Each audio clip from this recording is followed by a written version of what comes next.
សូមស្វាគមន៍មកកាន់ការសម្រាយរឿងសោ8 Jigsaw នៅក្នុងវីដេអូនេះយើងនឹងនាំអ្នកទៅជួបជាមួយហ្គេមសម្រាប់មនុស្សដ៏រន្ធត់ដែលរៀបចំឡើងដោយបុរសម្នាក់ដែលបានស្លាប់ទៅ10ឆ្នាំហើយមនុស្ស5នាក់ភ្ញាក់ឡើងក្នុងអន្ទាក់រណាបង្វិលហើយពួកគេត្រូវលះបង់ឈាមដើម្បីរស់តើ John Kramer ពិតជារស់ពីភ្នំមែនទេឬមានអ្នកយកតម្រាប់តាមដានអាថ៌កំបាំងនៃសិស្សទី1របស់ Jigsaw និងការបកស្រាយសាច់រឿងដែលបោកបញ្ឆោតទស្សនិកជនយ៉ាងស្មានមិនដល់កុំភ្លេចចុច Subscribe ដើម្បីទស្សនាការសម្រាយរឿងថ្មីៗជារៀងរាល់ថ្ងៃសូមអរគុណរឿងនេះចាប់ផ្ដើមដោយបុរសនិងស្ត្រីចម្លែក5នាក់ភ្ញាក់ពីសន្លប់ម្នាក់មានធុងដែកដ៏ធ្ងន់មួយនៅលើក្បាលរបស់ពួកគេហើយមានច្រវាក់ក្រាស់ចុងនៅជុំវិញរបស់ពួកគេហើយចុងម្ខាងទៀតនៃច្រវាក់ត្រូវបានភ្ជាប់ទៅនឹងជញ្ជាំងនៃសេចក្តីស្លាប់ដែលផ្សំឡើងដោយរណាបង្វិលក្នុងល្បឿនលឿនជួយខ្ញុំផងតើនេះជាស្អីហ្នឹងនៅពេលដែលគ្រប់គ្នាកំពុងភ័យស្លន់ស្លោឧបករណ៍បំពងសំឡេងនៅលើជញ្ជាំងក៏បន្លឺឡើងខ្ញុំចង់លេងហ្គេមមួយសំឡេងដ៏ធ្លាប់ស្គាល់នេះគឺជាបុរសចំណាស់ដែលយើងទាំងអស់គ្នាស្គាល់គឺ Jigsaw បានបង្ហាញយ៉ាងត្រជាក់ពីស្ថានភាពរបស់ពួកគេវាប្រែថាអ្នកទាំងនេះមិនមែនជាមនុស្សល្អទេពួកគេម្នាក់បានប្រព្រឹត្តបទឧក្រិដ្ឋដែលមិនអាចនិយាយបានប៉ុន្តែមិនដែលប្រែចិត្តឡើយហើយ Jigsaw បានបង្កើតហ្គេមនេះដើម្បីឲ្យពួកគេលួចខ្លួនឯងកម្រិតទី1ត្រូវបានគេហៅថា Blood Sacrifice ច្បាប់គឺសាមញ្ញនិងខុសខើពួកគេត្រូវតែផ្ដល់ឈាមចំនួនណាមួយទៅរណាដែលកំពុងបង្វិលមានតែវិធីនេះទេទើបធុងដែកនៅលើក្បាលរបស់ពួកគេអាចដោះសោបានបើមិនដូច្នេះទេពួកគេនឹងស្លាប់នៅនឹងកន្លែងច្រវាក់ចាប់ផ្ដើមរួញបន្តិចម្ដងដោយអូសពួកគេមួយជំហានម្ដងឆ្ពោះទៅរកសេចក្តីស្លាប់មនុស្សគ្រប់គ្នាធ្លាក់ក្នុងភាពភ័យស្លន់ស្លោនិងការតស៊ូពួកគេមិនយល់ពីអត្ថន័យនៃការបរិច្ចាគឈាមនោះទេជួយខ្ញុំផង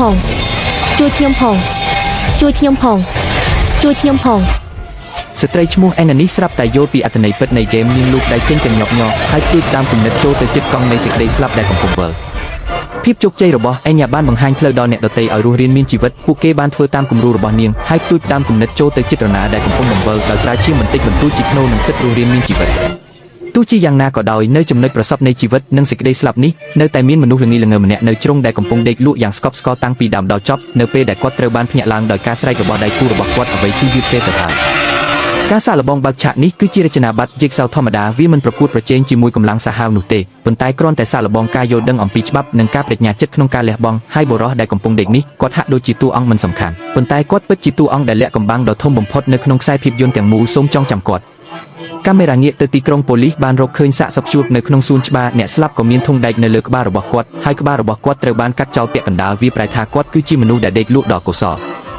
វាគឺជាគ្រូពេទ្យកសលវិច័យ Logan និងជំនួយការរបស់គាត់ Eleanor ដែលទទួលបន្ទុកធ្វើកសលវិច័យក្នុងអំឡុងពេលធ្វើកសលវិច័យ Logan បានរកឃើញ SP Flash Drive ដែលត្រូវបានផ្សាំយ៉ាងឆ្លាតវៃនៅក្នុងមុខរបួសនៅលើកញ្ចឹងរបស់អ្នកស្លាប់មានបន្ទាត់នៃពាក្យដែលឆ្លាក់នៅលើ SP Flash Drive ដែលនៅសល់4នៅពេលដែលពួកគេចាក់ឯកសារ audio នៅក្នុង SP Flash Drive នោះអ្នកគ្រប់គ្នាកាន់តែតក់ស្លុតសំឡេងនេះគឺជាឃាតករដែលបានស្លាប់អស់រយៈពេល10ឆ្នាំមកហើយគឺ John Kramer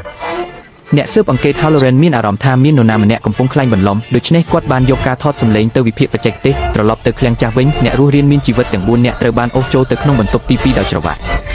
នៅទីនេះពួកគេបានឃើញធ្លុកម្នាក់ជិះកង់3រូបរាងរបស់វាបង្ហាញថាការសាកល្បងជុំថ្មីហ៊ាននឹងចាប់ផ្ដើមលើកនេះធ្លុកមានក្រដាសមួយសន្លឹកជួរនៅនឹងរបស់គាត់ដែលមានពាក្យថាការសារភាពជាក់ស្ដែងកម្រិតនេះសាកល្បងថាតើពួកគេហ៊ានប្រឈមមុខនឹងអំពើបាបដែលពួកគេបានប្រព្រឹត្តកាលពីអតីតកាលដែរឬទ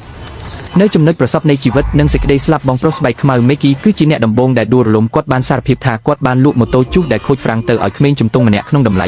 $500ដែលបណ្ដាលឲ្យគាត់ស្លាប់ក្នុងគ្រោះថ្នាក់ចរាចរណ៍ប៉ុន្តែបន្ទាប់ពីនិយាយរួចគាត់បានរកលេសឲ្យខ្លួនឯងដោយនិយាយថាក្មេងនោះជិះលឿនពេកភ្លាមនោះអេណាក៏បានសារភាពពីបទឧក្រិដ្ឋរបស់នាងផងដែរនាងបាននិយាយថាកូនរបស់នាងត្រូវបានប្តីរបស់នាងសង្កត់រហូតដល់ថប់ដង្ហើមស្លាប់នៅពេលគាត់ក្រឡាប់ពេលកំពុងដេកដូច្នេះប្តីរបស់នាងក៏ត្រូវបានចាប់ដាក់គុកផងដែរប៉ុន្តែសំឡេងនោះស្ដាប់ទៅដូចជានាងកំពុងកុហកដូច្នេះយន្តការមិនមានបំណងបញ្ឈប់តតែសោះប៉ុន្តែមុនពេលមនុស្សទី3អាចសារភាព Mickey បានឃើញឱកាសហើយហែកម៉ាស៊ីនថតសំឡេងចេញពីរាងកាយរបស់លោកទោះបីជាយន្តការឈប់ក៏ដោយក៏ច្រវាក់នៅតែមានប៉ុន្តែវាបានបដូរទីដៅហើយលើកនេះវាស្ថិតនៅពីលើក្បាលដរាបណាច្រវាក់ត្រូវបានទីមកវិញពួកគេប្រកាសជាស្លាប់ដើម្បីស្វែងរកដំណោះស្រាយ Mickey អាចចុចតែម៉ាស៊ីនថតសំឡេងប៉ុណ្ណោះហើយសំឡេងរបស់ Jigsaw ក៏បន្លឺឡើងម្ដងទៀតវាប្រែថាម្នាក់ក្នុងចំណោមមនុស្ស4នាក់បានប្លន់កាបូបរបស់អ្នកដំណើរហើយអ្នកដំណើរនោះត្រូវការឧបករណ៍ហឺតនៅក្នុងកាបូបជាបន្ទាន់ដោយសារតែជំងឺហើយចៅប្លន់នោះមិនខ្វល់ខ្វាយអ្វីឡើយពេលឃើញវាដែលបណ្ដាលឲ្យអ្នកជំងឺហឺតស្លាប់ដោយការឈឺចាប់ដោយអស់សង្ឃឹមឥឡូវនេះការដាក់ទណ្ឌកម្មមកដល់ហើយអញ្ចឹងសន្លប់អ្នកបោកប្រាស់ក្នុងចំណោមអ្នកឧក្រិដ្ឋជននេះត្រូវបានចាក់ថ្នាំពុលសេរ៉ាំមួយនៅពីមុខអ្នកមានថ្នាំបន្សាបមួយគឺជាសូលុយស្យងអំបិលមួយទៀតជាអាស៊ីតដែលនឹងបណ្ដាលឲ្យស្លាប់យ៉ាងឈឺចាប់ចាក់ថ្នាំដែលត្រឹមត្រូវហើយច្រវាក់របស់អ្នកនឹងត្រូវបានដោះលែងការបរាជ័យក្នុងការជ្រើសរើសត្រឹមត្រូវអាចបណ្ដាលឲ្យស្លាប់សម្រាប់អ្នកទាំងអស់គ្នាក្រសែភ្នែកអ្នកគ្រប់គ្នាបានសម្លឹងទៅលើនារីសក់ទង់ដែងស្លេកស្លាំង Collie គ្មានអ្វីគួរឲ្យសង្ស័យទេថានាងគឺជាចោរប្លន់ ខលីបានឃើញលេខ 3.8 នៅលើសរោងដែលធ្វើឲ្យនាងនឹកឃើញភ្លាមពីការប្លន់នោះអ្វីដែលនាងបានប្លន់ពីកាបូបរបស់ជនរងគ្រោះគឺត្រឹមតែ $3.8 ប៉ុណ្ណោះគ្រាន់តែលុយបន្តិចបន្តួចនេះនាងបានសម្លាប់ជីវិតមនុស្សស្លូតត្រង់ម្នាក់ប៉ុន្តែទោះបីជាតម្រុយទាំងអស់នៅចំពោះមុខនាងក៏ដោយសុំឲ្យនាងជ្រើសរើសមួយក្នុងចំណោមចូលទាំង3នាងនៅតែភ័យខ្លាចរហូតដល់ញ័រហើយបដិសេធមិនព្រមជ្រើសរើសទោះជាយ៉ាងណាក៏ដោយនៅពេលដែលច្រវាក់រឹតបន្តឹងម្ដងទៀតមនុស្សទាំង4នាក់ត្រូវបានព្យួរពីលើដីបន្តិចម្ដងដោយឃើញថាអ្នកគ្រប់គ្នានឹងត្រូវព្យួរដូចជាសាច់ក្រស្ងួតបងប្រុសដែលចាប់ខឹង Ryan មានការថប់បារម្ភគាត់បានចាប់សរោងទាំង3ហើយចាក់វាទាំងអស់ចូលទៅក្នុងក្របោះ Collie បន្ទាប់មកច្រវាក់ក្រឡុងហើយអ្នកគ្រប់គ្នាក៏ត្រូវបានសង្គ្រោះ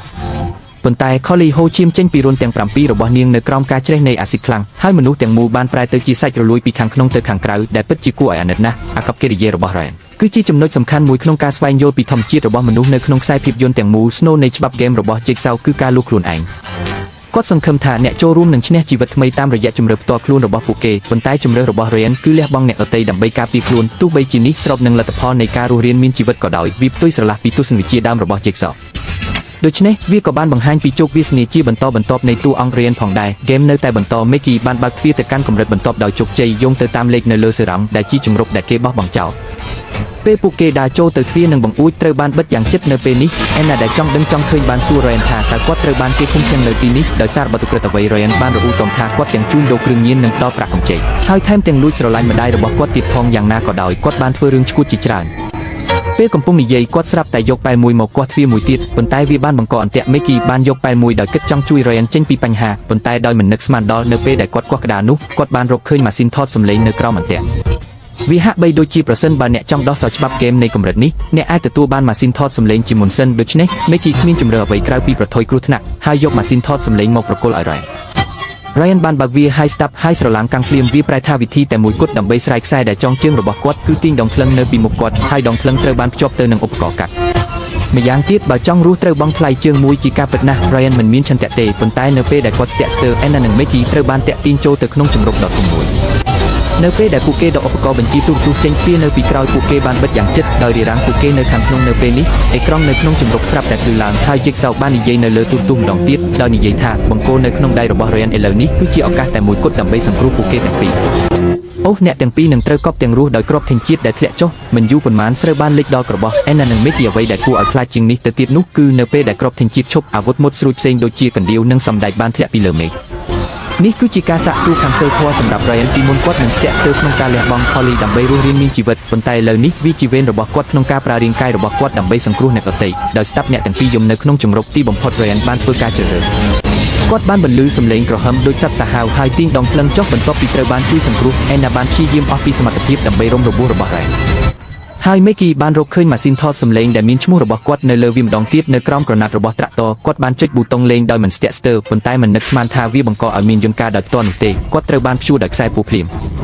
Mitch អ្នកបានលូកម៉ូតូឲ្យយុវជនម្នាក់ប៉ុន្តែអ្នកមិនបានប្រាប់រឿងទាំងមូលទេមែនទេទោះបីជាអ្នកដឹងថា Frank មានបញ្ហាក៏ដោយអ្នកបានយកលុយ$500របស់គាត់ហើយបន្ទាប់មកត្រឡប់មកក្មួយប្រុសបង្កើតរបស់ John Kramer ឥឡូវនេះកាំពីបានមកដល់ហើយម៉ូតូដែលខូច Frank នោះត្រូវបានកែច្នៃទៅជាម៉ាស៊ីនកិនសាច់រាងស្វែដ៏ធំនិងគួរឲ្យខ្លាចហើយផ្លូវរស់តែមួយគត់របស់ Mickey គឺក្នុងអំឡុងពេលដែលត្រូវបានបញ្ជូនចូលទៅក្នុងម៉ាស៊ីនកិនសាច់អាចចាប់យកដៃ Frank នៅចុងបញ្ចប់នោះយន្តការនឹងឈប់ការលាតត្រដាងនៃព័ត៌មានលម្អិតនេះបន្ថែមពណ៌សង្សឹកផ្ទាល់ខ្លួនកាន់តែច្រើនដល់អាកប្បកិរិយារបស់ Jigsaw ធ្វើឲ្យគាត់លែងជាអ្នកណែនាំជីវិតដ៏បរិសុទ្ធនិងគ្មានការរើសអើងទៀតហើយនេះក៏ធ្វើឲ្យទស្សនិកជនគិតអំពីទស្សនវិជ្ជារបស់ Jigsaw ថាតើវាជាការសង្គ្រោះជាសកលឬជាការកាត់ទោសដែលលីឡំជាមួយនឹងគំនុំផ្ទាល់ខ្លួនឈប់សូមមេត្តាឈប់ទៅទាញ Frank អេញ៉ាបានប្រើដំបងដែកដើម្បីគៀបយន្តការដោយជោគជ័យប៉ុន្តែគ្រាន់តែទិញបានប៉ុន្មានវិនាទីប៉ុណ្ណោះជាមួយនឹងការលេចចេញនៅសាកសពទី3ប៉ូលីសចិត្តនឹងផ្ទុះឡើងហើយអ្នកស៊ើបអង្កេត Halloran បានចង្អុលបង្ហាញការសង្ស័យដោយផ្ទាល់ទៅលើជំនួយការគ្រូពេទ្យកសលវិច័យ Eleanor ដែលងប់ងល់នឹងយន្តការរបស់ Jigsaw យ៉ាងខ្លាំងគាត់បានបញ្ជូនមនុស្សឲ្យតាមដាននាងរហូតហើយបានរកឃើញថាក្មេងស្រីនេះមានស្ទូឌីយោសម្ងាត់មួយដែលពោពេញទៅដោយឧបករណ៍សម្រាប់មនុស្សដូចគ្នារបស់ Jigsaw ដែលនាងបានធ្វើដោយខ្លួនឯងនេះមិនមែនជាអ្នកយកតម្រាប់តាមដ៏ល្អឥតខ្ចោះទេតួអង្គ Eleanor គឺជាគ្រាប់បែកផ្សែងដ៏បុរាណមួយនៅក្នុងខ្សែភាពយន្តអាកប្បកិរិយានិងចំណង់ចំណូលចិត្តរបស់នាងធ្វើឲ្យនាងមានលក្ខខណ្ឌទាំងអស់ដើម្បីក្លាយជាអ្នកយកតម្រាប់តាមដោយជោគជ័យក្នុងការដឹកនាំការស៊ើបអង្កេតរបស់ប៉ូលីសនិងការមើលឃើញរបស់ទស្សនិកជនទៅក្នុងទីដែលខុសនេះគឺជាបច្ចេកទេសទូទៅនិងមានប្រសិទ្ធភាពបំផុតនៅក្នុងខ្សែភាពយន្តរន្ធត់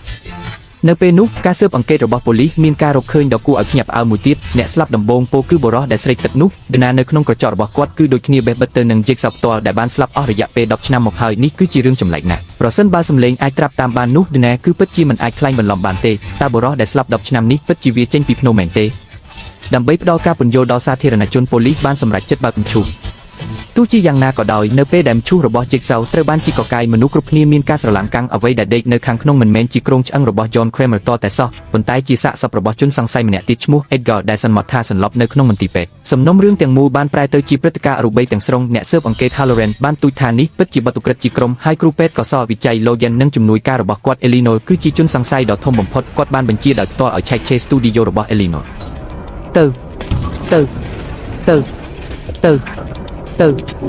នៅក្នុងជំរប់ហ្គេមនេះនៅសល់តែ Ryan ដែលបាក់ជើងនិង Anna ដែលស្មារតីស្ទើរតែដួលរលំ Anna បានគ្រប់គ្រងគាស់ទ្វារខាងក្រោយដោយគិតថានាងអាចគេចផុតនៅទីបំផុតប៉ុន្តែមិននឹកស្មានថានាងត្រូវបានវាយឲ្យសន្លប់ដោយមនុស្សពាក់ម៉ាស់ក្បាលជ្រូកនៅពេលដែលនាងភ្ញាក់ឡើងម្ដងទៀតនាងបានរកឃើញថានាងនិង Ryan ត្រូវបានចាក់សោជាមួយគ្នាហើយអ្នកដែលឈរនៅពីមុខពួកគេគឺជាបុរសដែលសន្មតថាដេកនៅក្នុងឈូសគឺ John Kramer ដែលជាជេកសៅផ្ទាល់នៅពេលនេះខ្ញុំទីថាអ្នកនៅមុខអេក្រង់គឺដូចជាខ្ញុំដែរខួរក្បាលរបស់អ្នកទេស្អាតតើជេកសៅពិតជារស់ឡើងវិញមែនទេអ្នកហ៊ាបនឹងលេងហ្គេមមួយខ្ញុំបានឆ្លងកាត់ការសាកល្បងរួចហើយមើលជើងរបស់ខ្ញុំទៅនោះមិនមែនជាការសាកល្បងរបស់អ្នកទេរៀនហើយវានឹងមិនចាំបាច់ទេប្រសិនបើអ្នកចង់បង្ហាញក្តីមេត្តាអ្នកមិនបានបោះជំហានសំបីតែមួយជំហានឆ្ពោះទៅរកការសារភាពអ្នកដែលទទួលខុសត្រូវមិនមែនចំពោះការស្លាប់មួយទេប៉ុន្តែសម្រាប់3នាក់តាមពិតទៅ Ryan បានបើកបរក្នុងស្ថានភាពស្រវឹងហើយបង្កគ្រោះថ្នាក់ចរាចរណ៍បណ្ដាលឲ្យមិត្តភក្តិ3នាក់ស្លាប់ហើយបានទម្លាក់កំហុសទាំងអស់ទៅលើអ្នកបើកបរដែលបានស្លាប់ចំណែក Anna វិញកាន់តែឃោឃៅដោយធុញទ្រាន់នឹងការយំរបស់កូននាងពិតជាបានយកខ្នើយខ្ទប់មុខកូនរហូតដល់ស្លាប់ដោយផ្ទាល់ដៃហើយទម្លាក់កំហុសលើប្តីបណ្ដាលឲ្យប្តីធ្វើអត្តឃាតដោយសារវិបដិសារីឧក្រិដ្ឋកម្មរបស់ពួកគេគឺធ្ងន់ធ្ងរជាងការសារភាពពីមុនទៅទៀតជេកសៅបានផ្ដល់ឱកាសចុងក្រោយដល់ពួកគេដែលជាការសាកល្បងចុងក្រោយផងដែរគាត់បានយកកាំភ្លើងបាញ់សត្វមួយដើមនិងគ្រាប់កាំលើងមួយគ្រាប់ដាក់នៅចន្លោះពួកគេទាំងពីរហើយបន្សល់ទុកនៅប្រយោគដ៏សំខាន់មួយអ្នកត្រូវតែដឹងថាអ្នកបានធ្វើវាបញ្ច្រាស់គ្រាប់កាំភ្លើងមួយគ្រាប់របស់អ្នកគឺជាគន្លឹះឆ្ពោះទៅរកសេរីភាពរបស់អ្នកនេះគឺជាល្បែងពាក្យដ៏បុរាណបំផុតរបស់ជេកសៅពាក្យរបស់គាត់តែងតែពោពេញទៅដោយពាក្យជន់ន័យនិងពាក្យប្រៀបធៀបអ្វីដែលត្រូវបានសាកល្បងមិនត្រឹមតែជាឆន្ទៈក្នុងការរស់រានមានជីវិតប៉ុណ្ណោះទេប៉ុន្តែក៏ជាការសង្កេតយ៉ាងប្រុងប្រយ័ត្ននិងជំនាញវិភាគវិទ្យាផងដែរទោះជាយ៉ាងណាក៏ដោយបំណងប្រាថ្នាចង់រស់រានមានជីវិតបានធ្វើឲ្យអញ្ញាបាត់បង់ស្មារតីនាងបានដណ្ដើមកាំភ្លើងបាញ់សត្វហើយតម្រង់ទៅ Ryan នាងជឿជាក់យ៉ាងមុតមមថាមានតែការសម្លាប់ភីគីមខាងទៀតទេទើបនាងអាចរស់បានAnnaតើអ្នកកំពុងធ្វើអ្វីខ្ញុំកំពុងដើរថយក្រោយ Anna គាត់និយាយថាយើងបានធ្វើវាបញ្ច្រាស់ទេយ៉ាប់មែនកានងកាំភ្លើងបាញ់សត្វពិតជាត្រូវបានរចនាឡើងបញ្ច្រាស់Annaបានបាញ់ក្បាលខ្លួនឯងពាក់កណ្ដាល Ryan បានរស់រានមានជីវិតប៉ុន្តែគាត់បានរកឃើញដោយក្តីអស់សង្ឃឹមថាកូនសោសម្រាប់ដោះច្រវាក់ជើងត្រូវបានលាក់នៅក្នុងសម្បកគ្រាប់កាំភ្លើងដែលផ្ទុះនោះឥឡូវនេះកូនសោបានបាត់ទៅហើយគាត់អាចត្រឹមតែហូរឈាមរហូតដល់ស្លាប់នៅទីនេះវគ្គនេះគឺជាចំណុចរបត់ដ៏សំខាន់បំផុតនៃខ្សែភាពយន្តទាំងមូលអ្នកដឹកនាំរឿងបានប្រើប្រាស់ការគិតតាមទម្លាប់របស់ទស្សនិកជនក្នុងការរចនាសាច់រឿងនៅក្នុងសេរីរឿងសោទស្សនិកជនធ្លាប់ប្រើរបៀបជ្រើសរើសមួយក្នុងចំណោម2ដើម្បីរស់ដូច្នេះអាកប្បកិរិយារបស់ Anna ក្នុងការដណ្ដើមកាំភ្លើងហាក់ដូចជាសម្ហេតុផលចំពោះទស្សនិកជនអ្នកដឹកនាំរឿងពិតជាបានប្រើចំណុចនេះដើម្បីបញ្ចប់ការបោកបញ្ឆោតនិងការផ្លាស់ប្ដូរការរំពឹងទុករបស់ទស្សនិកជននេះត្រូវបានគេហៅថាការបង្វែរការរំពឹងទុកនៅក្នុងការសរសេរអត្ថបទដែលជាវិធីដ៏ល្អមួយដើម្បីបង្កើតការភ្ញាក់ផ្អើលនៅម្ខាងទៀត Eleanor បានរកឃើញអាសយដ្ឋាននៃស្ថានដែលហ្គេមបានកាត់ឡើងតាមរយៈតម្រុយនៅលើគេហទំព័រ Jigsaw Rules នាងក៏បានទាញគ្រូពេទ្យកសវិច័យ Logan ទៅរុករកជាមួយគ្នាដោយចង់ក្លាយជាវីរបុរសដោះស្រាយបទល្មើសប៉ុន្តែនាងមិនបានដឹងតតែសោះថាអ្នកស៊ើបអង្កេត Halloran នៅពីក្រោយពួកគេមនុស្ស3ក្រុមបានប្រមូលផ្ដុំគ្នាហើយជាលទ្ធផលទាំង Logan និង Halloran ត្រូវបានវាយឲ្យដួលដោយជនអាថ៌កំបាំងម្នាក់នៅពេលដែលពួកគេភ្ញាក់ឡើងពួកគេទាំងពីរពាក់កងក្លាសេរបច្ចេកវិទ្យាខ្ពស់នៅលើករបស់ពួកគេសួស្តីសុភាពបុរសអ្នកមកស្វែងរកហ្គេមសូមអបអរសាទរអ្នកបានរកឃើញវាហើយអ្នកប្រហែលជាស្គាល់ឧបករណ៍នៅជុំវិញរបស់អ្នកហើយវិជ្ជាបណ្ឌិត Nelson ឧបករណ៍កាត់ឡាសេទាំងនេះកាត់តាមជាលិកានិងឆ្អឹងដូចជាប៊ឺអ្នកទាំងពីរមានឱកាសរស់រានមានជីវិតអ្វីដែលអ្នកត្រូវធ្វើគឺសារភាពហើយវាងាយស្រួលណាស់ដើម្បីចាប់ផ្ដើមសូមចុច60វិនាទីលុះត្រាតែមាននរណាម្នាក់ជ្រើសរើសទៅមុនឈប់ទៅយកព្រមមិនអីទេ John Kramer គឺខ្ញុំបានធ្វើខុសហើយតាមពិតទៅនៅពេលដែល Logan ជាអ្នកហាត់ការនៅក្នុងមន្ទីរពេទ្យគាត់បានយកកាំរស្មី X ខុសដោយចៃដន្យដែលបណ្ដាលឲ្យជំងឺមហារីករបស់ John Kramer ខកខានពេលវេលាព្យាបាលដ៏ល្អបំផុតការសារភាពបានបញ្ចប់ហើយឡាសេបានចាប់ដើមដូចធម្មតាខ្ញុំសារភាពដើម្បីរស់រានមានជីវិត Halloran បានស្រែកយ៉ាងឡូឡានៅរាល់បទឧក្រិដ្ឋរបស់គាត់ក្នុងការទទួលសំណូកការពារឧក្រិដ្ឋជននិងការទម្លាក់កំហុសដែលបណ្ដាលឲ្យមនុស្សស្លូតត្រង់ស្លាប់ទីបំផុតយន្តការបានឈប់គាត់គិតថាគាត់បានឈ្នះប៉ុន្តែការផ្លាស់ប្ដូរពិតប្រាកដទើបតែចាប់ផ្ដើមនៅពេលនេះ លោកយ៉ាងដែលគួរតែស្លាប់បាត់ទៅហើយនោះបានងើបឡើងពីដីយ៉ាងប្រដាប់ប្រដួសរបស់នៅលើរបស់គាត់គ្រាន់តែជារបស់คล้ายៗដែលមានថង់ឈាមនិងត្រូនិកឡាសេប៉ុណ្ណោះគាត់ធ្វើបែបនេះគ្រាន់តែដើម្បីថតសម្លេងសារភាពរបស់ Halloran ប៉ុណ្ណោះបន្ទាប់មកលោកយ៉ាងបានបង្ហាញការពិតដ៏គួរឲ្យភ្ញាក់ផ្អើលដែលគ្រប់គ្រាន់ដើម្បីបង្វែរខ្សែភាពយន្តទាំងមូលតាមពិតទៅយើងទាំងអស់គ្នាត្រូវបានអ្នកដឹកនាំរឿងបោកប្រាស់ហ្គេមមនុស្ស5នាក់ដែលយើងបានឃើញមិនបានកើតឡើងនៅពេលនេះតតែសោះលោកយ៉ាងបានបើកទ្វារនៅក្បែរគាត់យ៉ាងស្ងប់ស្ងាត់ហើយអ្វីដែលដេកនៅខាងក្នុងគឺជាសាកសពរបស់ Ryan និង Anna ដែលបានស្ងួតទៅជាឆ្អឹងតាំងពីយូរយារណាស់មកហើយតាមពិតទៅហ្គេមដែលយើងបានឃើញបានកើតឡើងកាលពី10ឆ្នាំមុនហើយវាគឺជាហ្គេមចុងក្រោយដែលមិនបានបង្ហាញជាសាធារណៈដែលរចនានិងអនុវត្តដោយផ្ទាល់ដោយ John Kramer មុនពេលគាត់ស្លាប់ហើយលោកយ៉ាងគឺជាបុរសដែលបានដេកលក់កាលពីពេលនោះនៅពេលនោះ Jigsaw បានជួយសង្គ្រោះគាត់នៅនាទីចុងក្រោយដោយសារតែ Jigsaw ជឿថាការយកកាំរស្មី X ខុសរបស់លោកយ៉ាងគឺជាកំហុសដោយអចេតនាហើយបទល្មើសមិនសមនឹងស្លាប់ទេចាប់ពីថ្ងៃនោះមកលោកយ៉ាងបានក្លាយជាសិស្សដំបូងរបស់ Jigsaw សូម្បីតែមុន Amanda និង Hoffman ដែលយើងស្គាល់ទៅទៀតពួកគេបានរចនាយន្តការជាមួយគ្នានិងធ្វើឲ្យទស្សនវិជ្ជារបស់ Jigsaw ល្អឥតខ្ចោះថ្ងៃនេះ10ឆ្នាំក្រោយមកដើម្បីសងសឹកប្រពន្ធរបស់គាត់ដែលត្រូវបានសម្លាប់ដោយ Halloran លោកយ៉ាងបានរៀបចំផែនការយ៉ាងប្រុងប្រយ័ត្ននៅហ្គេមយកតម្រាប់តាមនេះដែលលាតសន្ធឹងរយៈពេល10ឆ្នាំគាត់បានជ្រើសរើសឧក្រិដ្ឋជន3នាក់ចម្លងហ្គេមកាលពី10ឆ្នាំមុនយ៉ាងល្អឥតខ្ចោះហើយបានប្រើភាពងាយស្រួលនៃមុខតំណែងកសលវិច័យរបស់គាត់ដើម្បីបោះចោលសាកសពជាបាច់ដោយបង្កើតការបំភាន់ថាហ្គេមកំពុងដំណើរការណែរបស់អ្នកស្លាប់ដំបូងគឺជាសំណាក់ឈាមចាស់របស់ John Kramer ដែលគាត់បានលួចពីបន្ទប់ភស្តុតាងសម្លេងរបស់ John ត្រូវបានបង្កើតឡើងវិញដោយគាត់ដោយប្រើឯកសារសម្លេងចាស់អ្នកស្លាប់នៅក្នុងឈូសត្រូវបានជំនួសដោយគាត់បន្ទាប់ពីគាត់បានសម្លាប់គាត់ក៏បានប្រើប្រាស់ Eleanor ដែលជាអ្នកគ្រប់គ្រងដងងល់ដោយចេតនាដើម្បីដឹកនាំមនុស្សគ្រប់គ្នាទៅកាន់ឃ្លាំងនេះខ្ញុំមិនបានសាកល្បងអ្នកទេអ្នកមានជំរឿស្រែកឬមិនស្រែកលោកយ៉ាងបានចុចកុងតាក់លើកនេះគឺជាកង់ក្លាសេពិតប្រាកដក្បាលរបស់ Halloran ប្រៀបដូចជាផ្លែត្រសក់ស្រូវដែលត្រូវបានកាត់យ៉ាងច្បាស់ត្រូវបានបែងចែកជា8ចំណិតភ្លាមនៅពេលដែលសាកសពដួលទៅលើដីលោកយ៉ាងបានបិទទ្វារនៃការសងសឹកបាននិយាយទៅខ្សែភាពយន្តសោ8នេះនៅតែទទួលបានជោគជ័យវាបានបោកប្រាស់អ្នកគ្រប់គ្រងចាស់ទាំងអស់ដែលគិតថាពួកគេបានមើលធ្លុះនៅទម្លាប់នេះអ្នកដឹកនាំរឿងបានកាត់សាច់រឿងពីរដែលខុសគ្នា10ឆ្នាំបញ្ចូលគ្នាដោយធ្វើឲ្យអ្នកគិតថាពួកវាកើតឡើងក្នុងពេលតែមួយរហូតដល់ទីបញ្ចប់ទើបបើកបង្ហាញសញ្ញាបៀធម្មពលដ៏គួរឲ្យភ្ញាក់ផ្អើលរបស់វាមិនតិចជាងការផ្លាស់ប្ដូរនៃស៊េរីដំបូងឡើយហើយអ្នកលេងអ៊ីនធឺណិតជាច្រើននិយាយថាជោគជ័យដ៏ធំបំផុតនៃខ្សែភាពយន្តនេះគឺវាមិនត្រឹមតែស្វែងយល់ពីទស្សនវិជ្ជានៃការកើតឡើងវិញរបស់ Jigsaw ប៉ុណ្ណោះទេប៉ុន្តែស្វែងយល់ពីអ្វីដែលសិនវិជ្ជានេះនឹងក្លាយទៅជាបន្ទាប់ពីត្រូវបានទទួលមរតកដោយសិស្សរបស់គាត់ទោះបីជាហ្គេមរបស់បុរសចំណាស់ John Coker យ៉ាងណាក៏ដោយយ៉ាងហោចណាស់គាត់ចង់ឲ្យអ្នករស់រានមានជីវិតនិងបញ្ចប់ការសង្គ្រោះខ្លួនឯងប៉ុន្តែចុះយ៉ាងណាចំពោះសិស្ស Logan នេះ